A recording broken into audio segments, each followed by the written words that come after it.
Over 600 hours worth of gameplay, a spreadsheet, in-depth guides, mathematical calculations of in-game profit, and community interaction. I think it's safe to say I had a lot of fun playing Heartopia despite the use of generative AI, the bugs, a clunky gameplay, and predatory monetization practices. But most recently, the issue of censorship with regard to players raising concerns about racism is not something I could just ignore or math my way out of. So in this video, I will be talking about all these points, the good and the ugly after 600 hours of playing Heartopia. To begin, I want to talk about what I have enjoyed most in the game, the hobby system. I grinded the hell out of the hobby system and later made a spreadsheet of the recipes of Heartopia. The community interaction, which I have to admit I wish we had the option to play solo free of charge, but I wouldn't have met or made new friends in-game if Heartopia was a primarily single-player based game. The multiplayer building system is something that my boyfriend and I have tried and we had a blast working on his home. We begin with the use of generative AI. Before installing the game, it was the biggest issue players had on Heartopia and one of the reasons why some players opted out of the game. Although they are open about the fact that they use generative AI, most specifically with the puzzles in-game and the use of AI for translation, it honestly makes it hard for me to believe that they are not using AI for other aspects of the game. Other than this, even after feedback from players wishing they wouldn't use AI anymore, there was still no changes and they did not at all replace the puzzles with actual human artworks, and even disclose that they will still be using generative AI for the next updates. I'd understand if the AI were used as placeholders to later be replaced with human-made art to make production or updates faster, but even then, I would prefer it better if the placeholders were just in-game screenshots. Like, a huge part of the player base loves this game so much that they are willing to make puzzle art for the game for free. And other than this, I have no issues with the in-game chat AI translation as it helped me converse with other players who spoke languages other than English. This is good use of AI, but speaking of translation, if you go to the announcements channel of the official Heartopia Discord server, you will see that they are recruiting LQA testers. So what are LQA testers? An LQA tester is responsible for evaluating the linguistic accuracy, cultural relevance, and overall quality translated content in video games, software, or digital products. Before this, I didn't know what LQA testers are, and from my findings, it is a job. A job in which you get paid for your time. The fact that they are recruiting from the Discord server via a Google form suggests they aren't hiring but looking for free labor from the community. So I will show you what the Google forms look like. So check this out. Babu, welcome to apply for the LQA tester. Yeah, this is pretty much the forms. This is just one page. Yada yada, there you go, and just click submit. And I will also show you the actual announcement for that. What will you do? We want you, how to apply. So there is the how to apply. We are currently recruiting. Okay, what will you do? Identify various translation related issues in the game text in your native language. Compile and organize the documents as per the required process and provide feedback to the community team. Once your application is approved, our staff will, please make sure to keep your communications channel open. Okay, that's crazy. That's a whole job already. And the fact that they aren't hiring actual translation for this already says a lot about their content production process for the game. And XD is not even a small company to begin with. They're not an indie company. They have the money to hire actual translators to do this for them and a community wailing out for their products that cost way more than they should be worth. And speaking of which, the predatory monetization. First of all, the fact that it has a gacha system for a cozy game would have already left a sour taste in players' mouths. Personally, I wouldn't have much of an issue with the gacha system if it was more free-to-play friendly, because there is no way we can farm the passes used to pull for the gacha And although yes, they mail us free passes from time to time and would have events where you get passes for free, who's to say they're gonna keep mailing us free passes? So the players have no security or no knowledge whether or not they'll be receiving free passes on the next update. So if they stopped mailing us free passes, we wouldn't have grounds for complaint because that's just them being generous one time.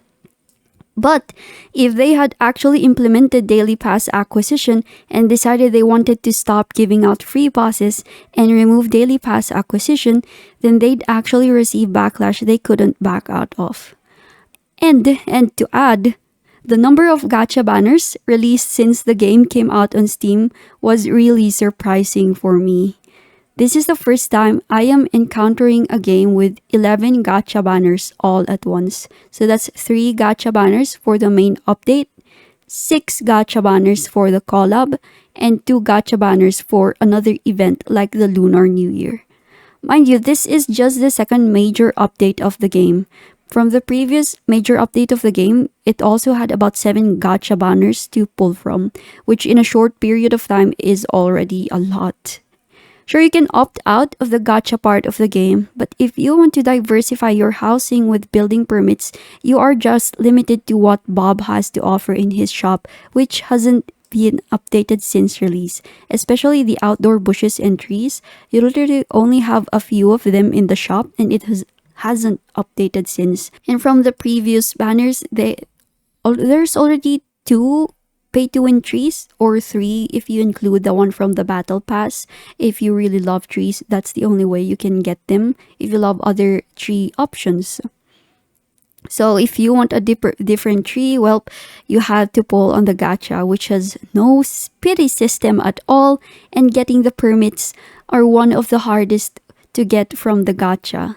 Other than this, some players have reported getting charged double for things they bought only once. So we look into this. One of the posters on Reddit, I was lucky that I forgot my card was locked. There you go. They have proof right over here. Screenshot of them getting charged twice. $5, $5. And right over here, we get in this comment, this sub is filled with people saying the same thing. This is the 3rd post I've seen today alone. To add, there's also this issue about the incorrect or deceptive display of the gacha banner rates for the My Little Pony collab. Right over here, we check and see the rates of the gacha banner and notice how the car says there's 18% chance of getting it. Then you check right over to here, scroll down, and open the detailed gacha rates. You can see that the actual rates for the car is way less than 1%, which if you want to get the car, you'd have to spend almost $60 on just one car.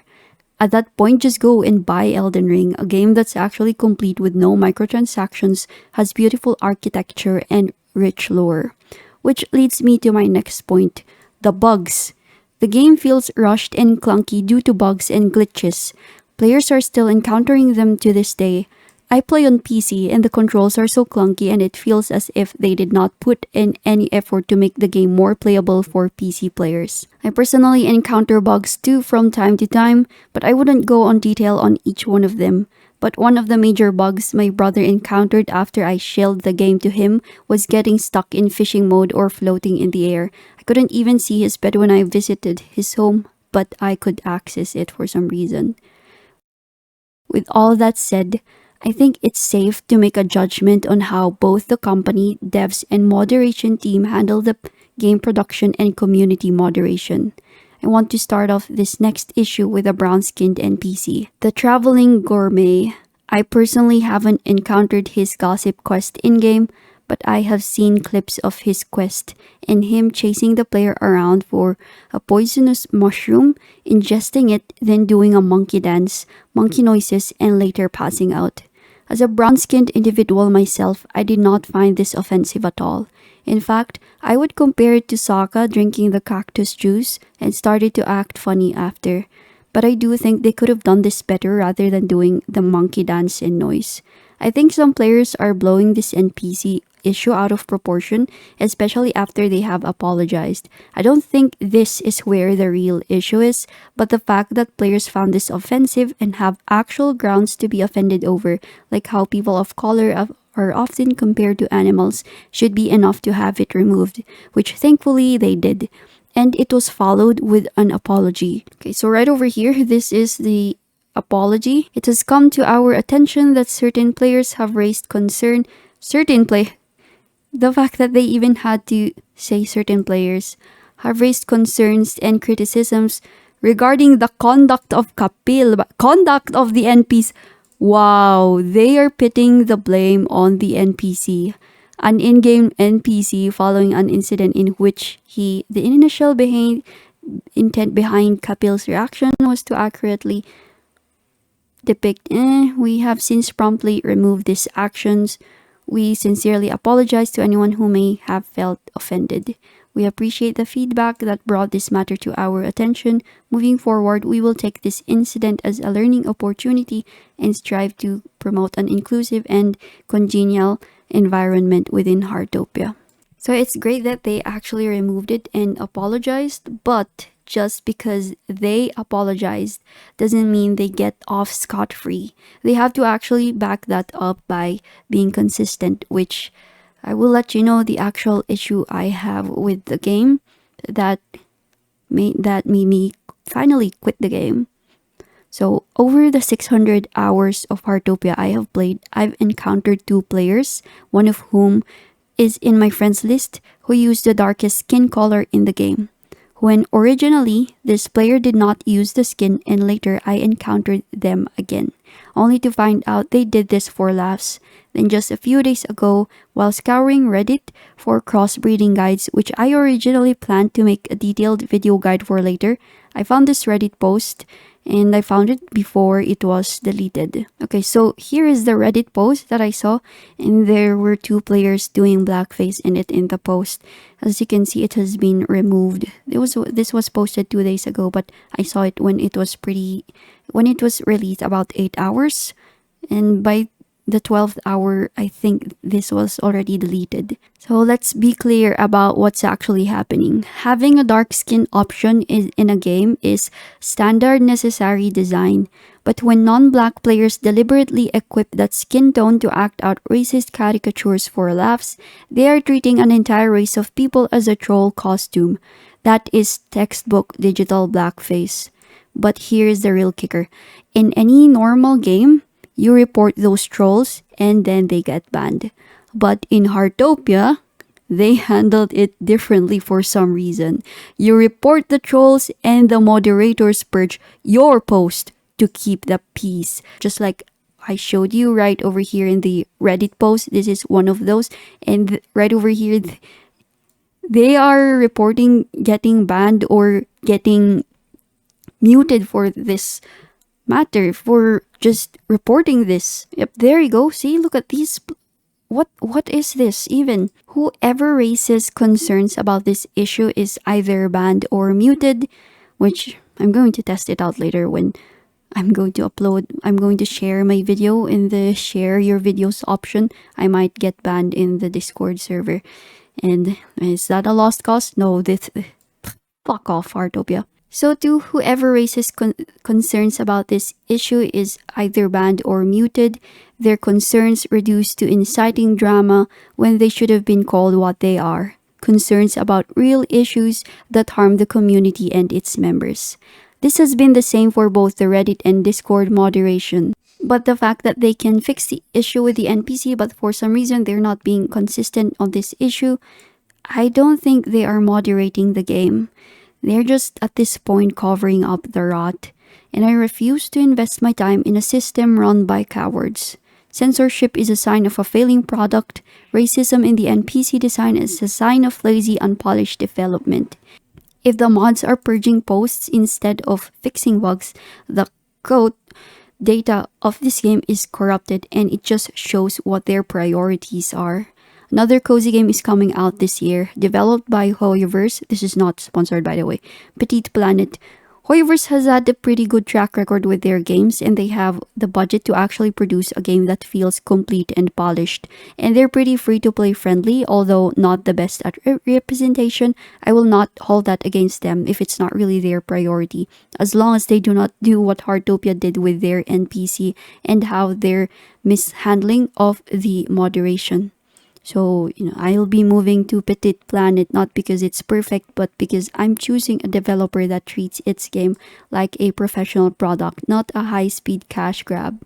And XT probably knows they can keep up with Hoyoverse, so they decided to siphon out as much money as they could from the players' wallets, while Petit Planet has not been released yet.